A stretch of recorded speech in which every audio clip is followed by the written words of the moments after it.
Bonjour à toutes et à tous, c'est Bastien Fievé. Je suis très heureux de vous retrouver pour cette nouvelle vidéo. Aujourd'hui, je vais vous parler du thème de s'autoriser à pratiquer la spiritualité. Ce que j'appelle pratique spirituelle, vous pouvez le nommer comme vous voulez, spiritualité, religion, vie, énergie supérieure, Dieu, peu importe. Je vais commencer ma vidéo en citant le docteur Wayne Dyer. Nous ne sommes pas des êtres incarnés faisant une expérience spirituelle, nous sommes des êtres spirituels faisant une expérience incarnée. Ce que je veux dire par là, c'est que la spiritualité, l'énergie supérieure, nous ne devons pas aller la chercher ailleurs, la laisser venir ou la prendre.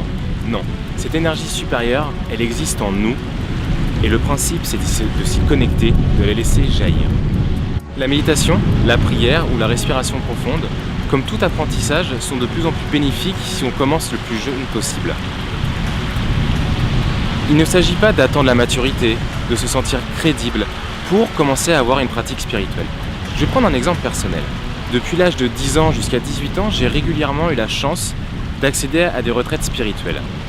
Ensuite, pendant 7 ans, de 18 à 25 ans environ, je ne suis plus allé pour des raisons personnelles, je ne souhaitais plus y aller, je préférais sortir avec mes amis, passer mes vacances avec mes copains, je ne voulais plus y aller. Je suis retourné il y a quelques mois, et j'avais peur, j'avais de l'appréhension de me dire est-ce que je vais ressentir les mêmes choses, est-ce que ça va toujours être en moi cette connexion, ce que j'avais appris. Et en y retournant, j'ai eu la magnifique surprise de me rendre compte que ces choses-là étaient vraiment incarnées, que je les vivais depuis toutes ces années. Et lors d'un groupe de parole pendant cette retraite spirituelle, j'ai fait part de ce témoignage, de ce que je viens de vous expliquer. Et à la fin, un homme est venu me voir et m'a remercié pour ce témoignage. Il m'a dit que grâce à ce témoignage, à ma prise de parole, il allait s'autoriser à amener son fils à une retraite spirituelle. Et c'est vraiment le message que je veux faire passer, c'est qu'il faut s'autoriser, vous devez vous autoriser à pratiquer, à avoir une spiritualité. Vous pouvez me dire que dans notre société actuelle c'est difficile, j'ai pas le temps, je ressens pas le besoin, ça va rien apporter, j'ai essayé, ça m'a rien fait. Les valeurs qui sont mises en avant, ce sont les valeurs de l'ego, le savoir, l'avoir et le pouvoir. Donc il s'agit de petit à petit apprendre à mettre de côté ces trois valeurs, ces différentes valeurs, et de faire jaillir les valeurs de la spiritualité, qui ont été trop souvent mises de côté par les valeurs de l'ego, parce que pas assez rationnelles, pas assez logiques.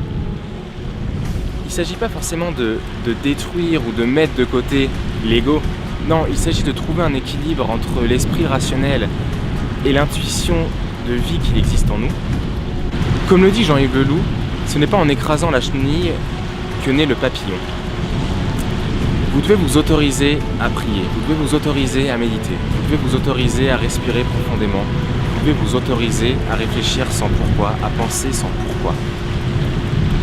Mon message, c'est n'attendez pas, autorisez-vous, laissez jaillir cette spiritualité et laissez-vous porter. J'étais très heureux de vous partager ce message.